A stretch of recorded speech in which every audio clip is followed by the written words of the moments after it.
മാറ്റപ്പെടുമാറാകട്ടെ. നമുക്ക് ഈ സെഷനിൽ 1 കൊരിന്ത്യർ 2-ാമത്തെ അധ്യായം അതിൻ്റെ 1 മുതൽ 5 വരെയുള്ള വാക്യങ്ങൾ ശ്രദ്ധിക്കാം. 1 Corinthians chapter 2 and verse 1 to 5. കഴിഞ്ഞ സെഷനിൽ നമ്മൾ 2 പ്രധാനപ്പെട്ട കാര്യങ്ങളാണ് ശ്രദ്ധിച്ചത്. 1, the belief that God deserves all the credit for the salvation of insignificant sinners. ഒരു പ്രാധാന്യമില്ലാത്ത പാപികളുടെ രക്ഷയുടെ എല്ലാ മഹത്വവും ദൈവത്തിന് മാത്രമുള്ളതാണെന്നുള്ള വിശ്വാസം. Number 2, all who boast must do so in the Lord. പ്രശംസിക്കുന്നവരെല്ലാം കർത്താവിൽ പ്രശംസിക്കണം. Now these things weren't something that was to be remembered only by the Corinthian believers. വിശ്വാസികൾ മാത്രം ഓർക്കേണ്ട ഒരു കാര്യമല്ലായിരുന്നു ഇത്. Everyone involved in the ministry in the church also must remember this and live by it. ശുശ്രൂഷയിൽ ഏർപ്പെട്ടിരിക്കുന്ന ആൾക്കാരും ഇത് ചിന്തിക്കണം. ശുശ്രൂഷയിലിരിക്കുന്ന ആൾക്കാരും ഫാൻ ഫോളോയിങ് ഉണ്ടാക്കാൻ നോക്കരുത്. ഇവിടെ ഫാൻ ഫോളോയിങ് ഉണ്ടാക്കിയത് ശ്രോതാക്കളാണ്. പക്ഷേ ഇതിപ്പോൾ ശ്രോതാക്കൾ ഓർത്താലും ഇവരും അതുപോലെ ഒന്ന് ഓർക്കണം. In chapter 2 verse 1 to 5 we will see how Paul demonstrates that he had practiced what he just exhorted about. ഈ ഭാഗത്ത്, അതായത് 2:1 മുതൽ 5 വരെ നേരത്തെ പറഞ്ഞ കാര്യങ്ങൾ പൗലോസ് എങ്ങനെയാണ് തൻ്റെ ശുശ്രൂഷയിൽ പ്രായോഗികമാക്കിയത് എന്നുള്ളത് നമുക്ക് ഇവിടെ ശ്രദ്ധിക്കാം. Let's look at what Paul says here. Let's read verse 1. 1-ാമത്തെ വാക്യം വായിക്കാം.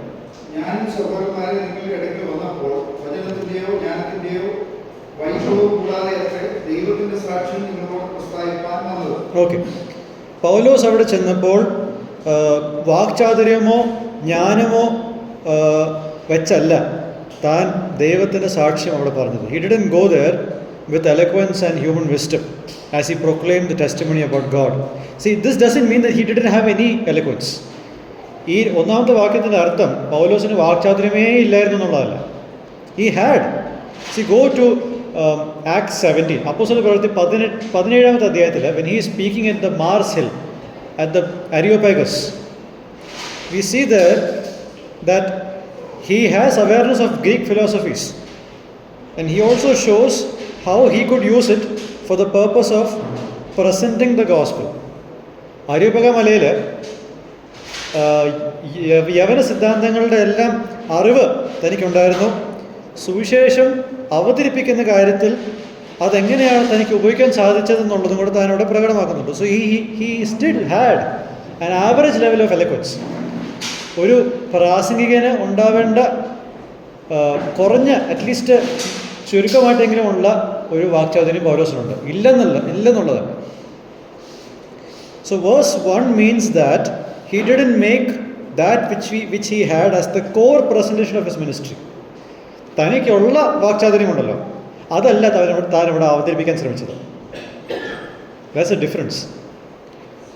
On the contrary, he presented Jesus Christ and him crucified as the only thing that he had with him. തൻ്റെ കഴിവിനെ അല്ല, മറിച്ച് താൻ തൻ്റെ സന്ദേശത്തെയാണ് അവിടെ അവതരിപ്പിച്ചത്.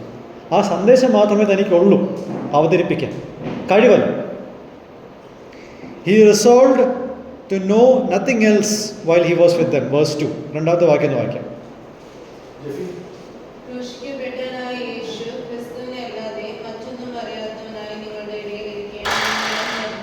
ഓക്കെ, 3-ാമത്തെ വാക്യം എടുത്ത് വായിക്കാം നമ്മള്.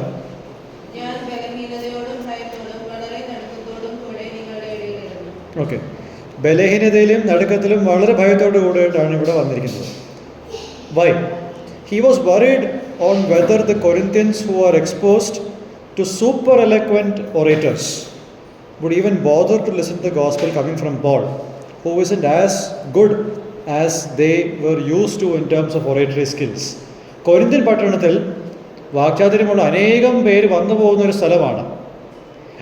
അവരുടെ വാക്ചാതുര്യം കേട്ട് അവരുടെ ഇടയിൽ പൗലോസ് വരുമ്പോൾ പൗലോസിൻ്റെ ഒരു ഉത്കണ്ഠയാണ്. ബാക്കിയുള്ളവരുടെ വാക്ചാതുര്യത്തിന് അത്രയും പൗലോസിനില്ല. അതുകൊണ്ട് ആരെങ്കിലും പൗലോസിൻ്റെ വാക്കുകൾ കേൾക്കാൻ പോലും നിൽക്കുമോ എന്നുള്ള ഒരു ആകുലത തനിക്കുണ്ടായിരുന്നു. So Paul may have seen himself as a misfit in Corinth. കൊരിന്ത്യയിൽ താൻ ഒരു ആവശ്യമാണോ എന്ന് പോലും ചിന്തിക്കേണ്ട ഒരു സാഹചര്യം എനിക്കുണ്ടായി. So as far as talents were concerned, Paul with his Jewish background and learning the law would have been an automatic choice for ministry to the Jews. കഴിവിൻ്റെ കാര്യം വെച്ച് നോക്കുവാണെങ്കിൽ യഹൂദന്മാരുടെ ഇടയിൽ ശുശ്രൂഷ ചെയ്യുവാൻ ഇതിൽ പരം കഴിവുള്ള വേറെ ആരും ഇല്ല. പൗലോസിനെ ഒഴികെ കഴിവുള്ള വേറെ ആരും അവിടെ ഇല്ല. But here he was in Corinth, sent by God to be among the Gentiles with nothing except God to rely on.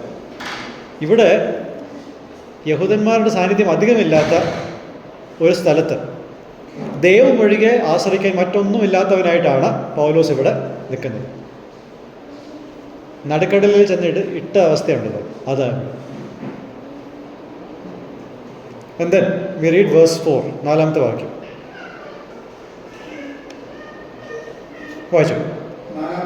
Yeah. നിങ്ങളുടെ വിശ്വാസത്തിന് മനുഷ്യരുടെ ജ്ഞാനമല്ല, ദൈവത്തിന്റെ ശക്തിയുടെ ആധാരമായിരിക്കുന്നത് എന്റെ വചനവും എന്റെ പ്രസംഗവും ജ്ഞാനത്തിന്റെ വശീകരണ വാക്കുകളാൽ അല്ല, ആത്മാവിന്റെയും ശക്തിയുടെയും പ്രദർശനത്താലത്രേ ആയിരിക്കും. Okay. Paul's message and preaching were not with wise and persuasive words. ജ്ഞാനത്തിൻ്റെയും നിർബന്ധത്തിൻ്റെയും രീതിയിലുള്ള വാക്കുകളും പ്രസംഗങ്ങളും അല്ലായിരുന്നു പൗലോസിൻ്റേത്. See, we should remember here that Paul is not glorifying his lack of eloquence and he is not nullifying the oratory abilities that Apollos and Cephas possess. തൻ്റെ കഴിവില്ലായ്മയെ ഇവിടെ മഹത്വീകരിക്കാൻ താൻ ശ്രമിക്കുന്നില്ല. അതോടൊപ്പം തന്നെ അപ്പോലോസിനും കേഫാവിനുള്ള കഴിവിനെ താൻ താഴ്ത്തി കെട്ടാനും ശ്രമിക്കുന്നില്ല. ഇത് രണ്ടും ഒരുമിച്ച് പോകണം. ചില ആൾക്കാരുണ്ട് ബൈബിൾ കോളേജിൽ പോയില്ലെന്ന് പറഞ്ഞ് ഭയങ്കര അഹങ്കാരത്തോടെ പറയുന്നത്. ആ അഹങ്കാരം ഇവിടെ പൗലോസിനില്ല. You know what? Paul has no issues with Apollos and Cephas. In fact, in chapter 3 verse 5, മൂന്നാമത്തെ അധ്യായത്തിൻ്റെ 5-ാമത്തെ വാക്യത്തിൽ പൗലോസ് അപ്പോലോസിനെ ഒരേ ലെവലിൽ തന്നെയാണ് കാണുന്നത്. പിന്നെ 16:12 അവിടെ പൗലോസ് അപ്പോലോസിനെ കൊരിന്തിലേക്ക് പോകുവാൻ പ്രോത്സാഹിപ്പിക്കുന്നുണ്ട്. പൊളിറ്റിക്സ് കളിക്കുന്ന ഒരാളാണെങ്കിൽ പൗലോസ് അവിടെ പോകാതിരിക്കാനുള്ള എല്ലാ പണിയും അപ്പോലോസ് അവിടെ പോകാതിരിക്കാനുള്ള എല്ലാ പണിയും പൗലോസ് ആക്കി വെക്കും. പക്ഷെ അങ്ങനെയുള്ള പൊളിറ്റിക്സ് കളിക്കുന്ന ഒരാളല്ല പൗലോസ്. Paul is not somebody who tries to play games in ministry. If he was, he would avoid any chance for Apollos to even go to Corinth if he was having a professional jealousy there. So there is no occurrence of professional jealousy here. അപ്പോൾ എന്താണ് 4-ാമത്തെ വാക്യത്തിൽ താൻ പറയുന്നത്? There is no false humility present here. Paul doesn't nullify the results that came out of Apollos and Cephas. അപ്പോലോസിൻ്റെയും കേഫാവിൻ്റെയും ശുശ്രൂഷയിലുള്ള ഫലത്തെ താൻ താഴ്ത്തി കാണുന്നില്ല. And Paul doesn't say that God doesn't need any skill at all. ഒരു വ്യക്തിക്ക് ദൈവം ഉപയോഗിക്കുവാൻ ഒരു കഴിവും വേണ്ട എന്നുള്ളതല്ല പൗലോസ് പറയുന്നത്. അല്ല, കഴിവേറ്റവർ മാത്രമേ ദൈവം ഉപയോഗിക്കുന്നുള്ളൂ എന്നുള്ളത് പൗലോസ് പറയുന്നില്ല. And he doesn't say that he wants people without any abilities to fulfill his work. See, Paul doesn't take pride in his dependence on God. താൻ ദൈവത്തിൽ ആശ്രയിക്കുന്നു എന്നുള്ള കാര്യത്തിൽ പൗലോസ് അഹങ്കരിക്കുന്നില്ല. ചില ആൾക്കാരുണ്ട്, ഞാൻ ദൈവത്തിൽ മാത്രമേ പ്രാപിക്കത്തുള്ളൂ എന്നുള്ളത് പരസ്യമായിട്ട് പറഞ്ഞു. ദൈവത്തിൽ നിന്നും പ്രാപിച്ചോ, അതിൽ നിന്നും അഹങ്കരിക്കുന്നത്. Understand that. You get from God. Don't be proud about that. I encourage others to do that if you want to. Don't be proud about that. Okay, next thing. പൗലോസിൻ്റെ കഴിവിനെ അല്ല ഇവിടെ ഹൈലൈറ്റ് ചെയ്യുന്നത്, മറിച്ച് it was A demonstration of the power of the spirit. പരിശുദ്ധാത്മാവിൻ്റെ ശക്തിയുടെ ഒരു പ്രകടനമാണ് നാം ഇവിടെ കാണുന്നത്. See, Paul doesn't say here, now in verse 4, it was a demonstration of the spirit and of power. Now when he says that, Paul doesn't say that Apollos and Cephas' work was devoid of the spirit and only he did ministry in the dependence of the spirit. പൗലോസ് ഇവിടെ ഇത് പറയുമ്പോൾ അപ്പൊലോസിനും കേഫാവിനും ആത്മാവിൻ്റെ ആശ്രയമില്ല, എനിക്ക് മാത്രമേ ഉള്ളൂ എന്നല്ല പൗലോസ് പറയുന്നത്. And then in verse 5, 5-ാമത്തെ വാക്യം നമ്മൾ വായിക്കാം.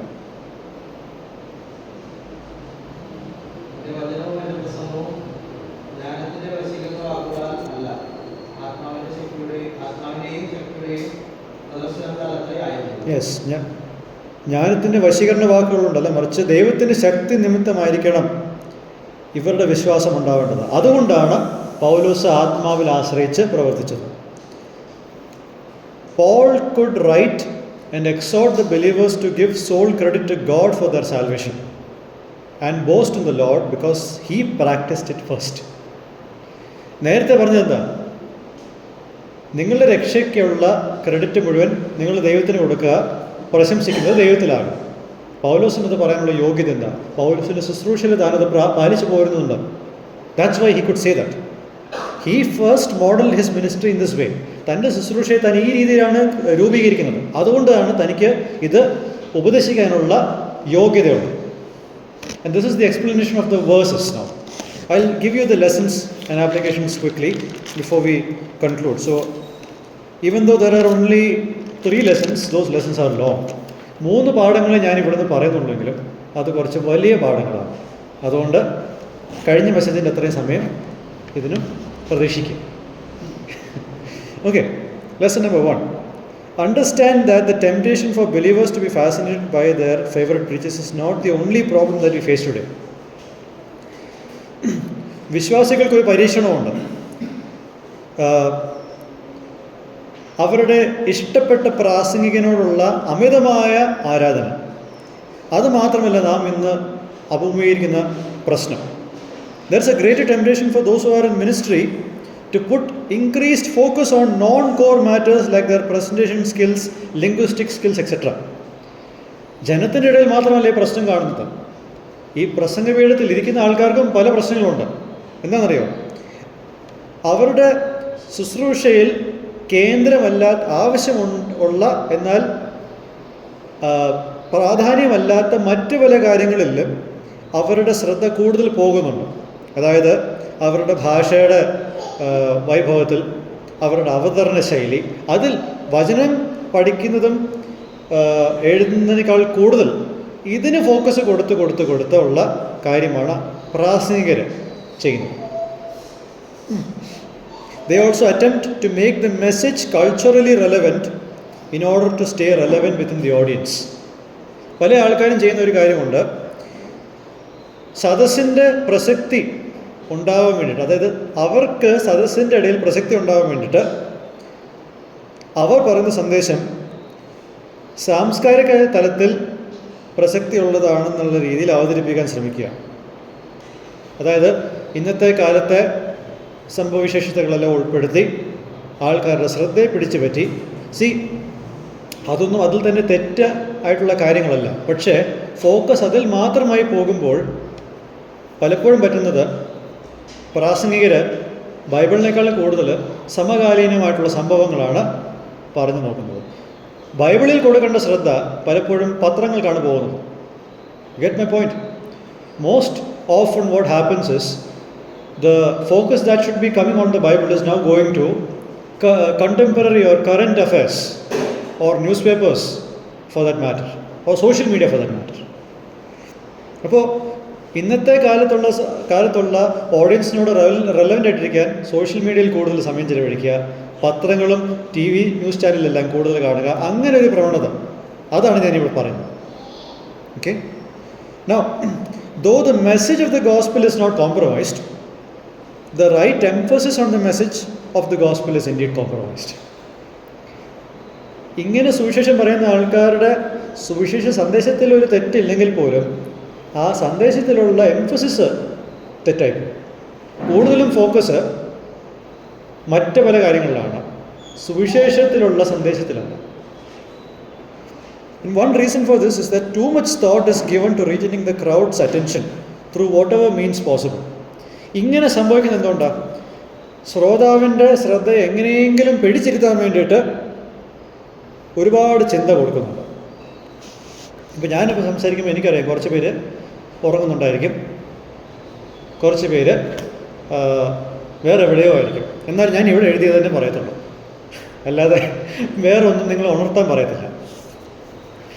Okay, and the other reason for such things is that the ministers would want others to know that it was through his credentials and skills that people came and became saved. ഇങ്ങനെ ഒരുപാടുള്ള ഒരു പ്രവണത ഉണ്ടാകാനുള്ള മറ്റൊരു കാരണം, പല ശുശ്രൂഷക്കാരും അറിയപ്പെടാൻ ആഗ്രഹിക്കുന്നത് എങ്ങനെയാണ്, അവരുടെ കഴിവുകളും അവരുടെ കാര്യപ്രാപ്തിയും കൊണ്ടാണ് സദസ്സ് കേട്ട് രക്ഷയിലേക്ക് വന്നതെന്നുള്ളത് പുറമെ അറിയണം. So what are the things that ministers or preachers of God's word must focus with a greater emphasis? ശുശ്രൂഷക്കാരും പ്രാസംഗികരും കൂടുതൽ ശ്രദ്ധ കൊടുക്കേണ്ടത് എവിടെയാണ്? And I'll give you 3 things here. 1. Soak yourselves with the gospel message. സുവിശേഷ സന്ദേശത്തിൽ നിങ്ങളെ തന്നെ മുഴുകിയിരിക്കും. Make every effort to revisit the gospel truth as the focal point of your God-given ministry. ദൈവം നിങ്ങൾക്ക് തന്നിട്ടുള്ള ശുശ്രൂഷയുടെ കേന്ദ്ര വിഷയമായിട്ട് സുവിശേഷത്തെ വെക്കുകയും അതിൽ പിന്നെയും റീവിസിറ്റ് ചെയ്യാനുള്ള ഒരു ശ്രദ്ധ നിങ്ങൾ ചെയ്യണം. Make deliberate efforts to always remember the person and work of Jesus Christ. യേശു ക്രിസ്തുവിൻ്റെ ആളത്വവും പ്രവൃത്തിയും നിങ്ങൾ എല്ലായ്പ്പോഴും സ്മരിക്കാനുള്ള മനഃപൂർവ്വമായിട്ടുള്ള പ്രയത്നങ്ങൾ നിങ്ങൾ ചെയ്തുകൊണ്ടിരിക്കണം. Second, make it your chief priority to study the scriptures diligently and handle the word of God rightly. ശരിയായ രീതിയിൽ വചനം പഠിക്കുവാനുള്ള, അതോടൊപ്പം തന്നെ വചനം ശരിയായ രീതിയിൽ കൈകാര്യം ചെയ്യാനുള്ള ഒരു മുൻഗണന നിങ്ങൾ നൽകണം. Make use of all the resources and time at your disposal to invest in the word of God. ദൈവവചനത്തിൽ നിക്ഷേപിക്കാനായിട്ട് നിങ്ങളുടെ എല്ലാ കാര്യങ്ങളും സമയവും ഉപയോഗിക്കുക. മൂന്നാമതായിട്ട്, always remember in your ministry that God is ultimately sovereign in the work of salvation and therefore depend on God in prayer so that God would work through your call to fulfill His will. എല്ലായ്പ്പോഴും ശുശ്രൂഷയിൽ ഓർക്കേണ്ട കാര്യം, രക്ഷയുടെ കാര്യത്തിൽ ആത്യന്തികമായിട്ട് സർവാധികാരി ദൈവമാണ്. അതുകൊണ്ട് ദൈവം നിങ്ങൾക്ക് തന്നിട്ടുള്ള വിളിയിലൂടെ പ്രവർത്തിക്കേണ്ടതിനായിട്ട് നിങ്ങൾ ദൈവത്തിലേക്ക് പ്രാർത്ഥിക്കണം. And when these things are given greater focus, ഇതിന് കൂടുതൽ ശ്രദ്ധ കൊടുക്കുമ്പോൾ എന്താ സംഭവിക്കുന്നത്? God will amply supply the non-core elements as we need for the work that God alone will do. ഈ കാര്യങ്ങളിൽ നമ്മൾ ശ്രദ്ധയെ പതിപ്പിക്കുമ്പോൾ നമുക്ക് ഇമ്പോർട്ടൻ്റ് ആയിട്ടുള്ള എന്നാൽ അവിഭാജ്യ ഘടകമല്ലാത്ത മറ്റ് പല കാര്യങ്ങൾക്കും ഉള്ള ഒരു സപ്ലൈ നമുക്ക് ദൈവം നൽകും. ഞാനൊരു വാക്ചാതുര്യമുള്ളൊരു പ്രാസംഗികനല്ല, പക്ഷേ ഞാൻ ഈ 3 കാര്യങ്ങളിൽ ഫോക്കസ് ചെയ്യുന്നതുകൊണ്ട് എനിക്ക് ഇപ്പോൾ വേണ്ട മലയാള വാക്കുകളെല്ലാം ഇപ്പോൾ എനിക്ക് ദൈവം നൽകിക്കൊണ്ടിരിക്കുകയാണ്. ഇത് ഞാൻ എഴുതുമ്പോൾ മലയാളമല്ല ചിന്തിക്കുന്നത്, പക്ഷേ ഇവിടെ സംസാരിക്കുമ്പോൾ ഓൺ ദ സ്പോട്ട് ആയിട്ടപ്പോൾ ഞാൻ ട്രാൻസ്ലേറ്റ് ചെയ്യുന്ന ദൈവത്തിൻ്റെ കൃപ എൻ്റെ മേൽ വസിക്കുന്നുണ്ട്. So I am just telling you about that. Okay, not that this doesn't mean that those who are otherwise eloquent and logical are not going to be used by God. വാക്ചാതുര്യമുള്ള യുക്തിപരമായിട്ട് ചിന്തിക്കുന്ന ആൾക്കാർ ദൈവം ഉപയോഗിക്കുന്നില്ല എന്നുള്ളതല്ല ഇതിൻ്റെ അർത്ഥം. അങ്ങനെയുള്ളവരോട് ഞാൻ പറയുന്നത് ഇതാണ്: I would exhort you to use it within the shadow of Christ and him crucified. നിങ്ങളുടെ വാക്ചാതുര്യവും നിങ്ങളുടെ യുക്തിയും ക്രിസ്തുവിൻ്റെയും തന്നെ ക്രൂശിൻ്റെയും നിഴലിൽ നിന്നുകൊണ്ട് വേണം നിങ്ങളതിനെ ഉപയോഗിക്കുവാൻ. അത് വെളിയിലോട്ട് പോകരുത്. ഉപയോഗിച്ചു, പക്ഷേ ഇതിൻ്റെ ബാക്ക്ഗ്രൗണ്ടിൽ നിന്നുകൊണ്ട് വേണം ഇതിനെ ഉപയോഗിക്കുവാൻ. In that way you will be convinced that Christian ministry and evangelism, it is not ultimately about us, it's about God. ക്രിസ്തീയ ശുശ്രൂഷയും സുവിശേഷീകരണവും ആത്യന്തികമായിട്ട് നമ്മളെ പറ്റിയല്ല, മറിച്ച് ദൈവത്തെ പറ്റിയാണെന്നുള്ളത് നമുക്കൊരു ബോധ്യം ഉണ്ടാവും ആ കാര്യത്തിൽ. Second, sometimes some ministers aren't vastly gifted in terms of their eloquence or knowledge, and they tend to be jealous towards those who are gifted in such matters. പലപ്പോഴും ശുശ്രൂഷ രംഗത്ത് പറ്റുന്ന ഒരു കാര്യം ഇതാണ്: വാക്ചാതുര്യത്തിൻ്റെ കാര്യത്തിലും ജ്ഞാനത്തിൻ്റെ കാര്യത്തിലും അധികം പ്രാപ്തിയില്ലാത്ത ആൾക്കാർക്ക് ഇതുള്ളവരോട് ഒരു അസൂയുണ്ട്. And in the midst of their deep jealousy, they will try to portray themselves as someone who relies only on the Holy Spirit, and they will portray the gifted ones as those who rely on their worldly knowledge. ഈ പ്രാപ്തിയില്ലാത്ത ആൾക്കാർക്ക് അസൂയ നിമിത്തം അവരെ തന്നെ മറ്റുള്ളവരെ ചിത്രീകരിക്കുന്നത് ഇങ്ങനെയാണ്. അവരെ തന്നെ ചിത്രീകരിക്കുന്നത് ആത്മാവിൽ നിന്നും പ്രാപിക്കുന്നവരായിട്ടും അല്ലാത്തവരെ ജ്ഞാനത്തിൽ നിന്നും പ്രാപിക്കുന്നവരായിട്ടും. അത് പലപ്പോഴും നടക്കാറുണ്ട് നമ്മുടെ ഇടയിൽ. Such people who are jealous are waiting for their fellow workers who are better talented to fail in any area of their ministry so that these people can be successful.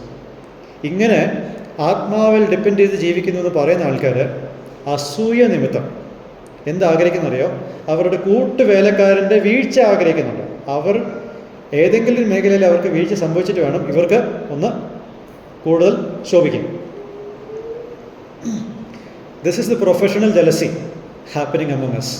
നമ്മുടെ ഇടയിലുള്ള അവസ്ഥയുടെ കാര്യം ഞാൻ തുറന്നു പറയുകയാണ്. ഇവിടെ ഒളിപ്പിച്ചു വെക്കാൻ എനിക്കൊന്നുമില്ല.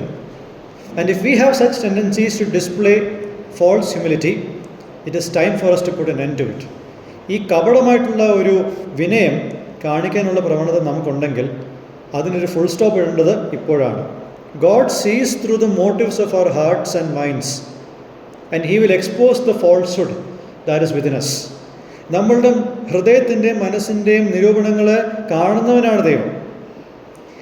നമ്മളുടെ ഉള്ളിലെ കപടതയെ താൻ പുറത്ത് കാട്ടിയിരിക്കും. Yes, it's true that we all have different levels of skill and ability. ഇത് സത്യമാണ്. നമുക്കെല്ലാവർക്കും ഒരേ രീതിയിലുള്ള കഴിവുകളും ജ്ഞാനവും ഇല്ല. However, our lack of abilities or skills shouldn't lead us to jealousy or envy against those who have those skills. നമ്മളുടെ കഴിവുകേട് നിമിത്തം അല്ലെങ്കിൽ കഴിവില്ലാത്ത ഒരവസ്ഥയിൽ കഴിവുള്ളവരോട് അസൂയയിലേക്ക് പോകരുത് നമ്മൾ. Paul never had any jealousy towards Apollos. So what is it supposed to lead us to? It should lead us to an increased trust and dependence on the power of the Holy Spirit.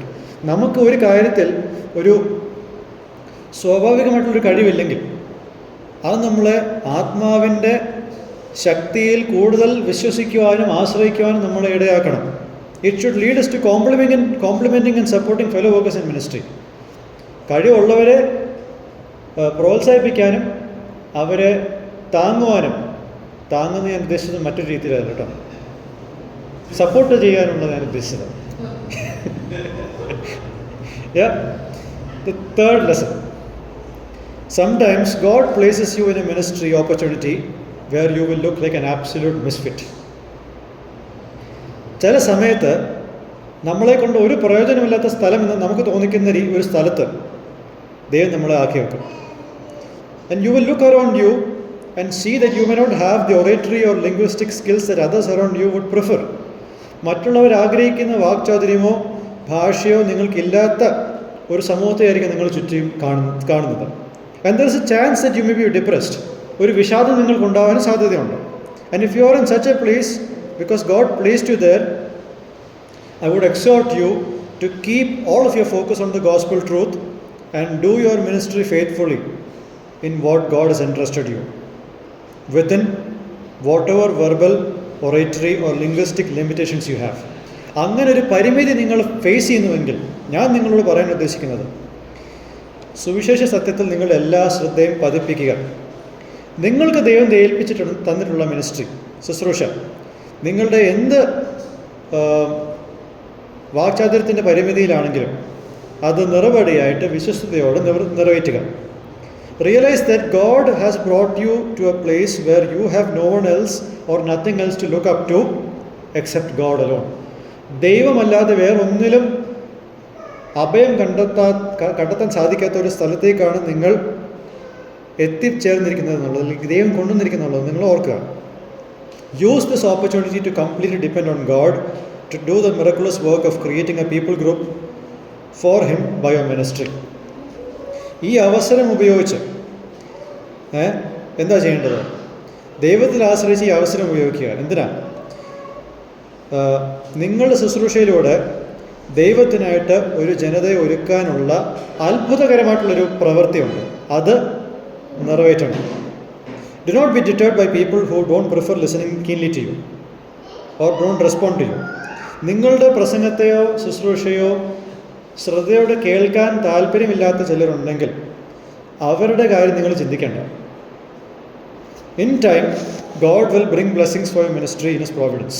ദൈവം തൻ്റെ സമയത്ത് നിങ്ങളുടെ ശുശ്രൂഷയ്ക്കായിട്ടുള്ള അനുഗ്രഹം നൽകിയിരിക്കും.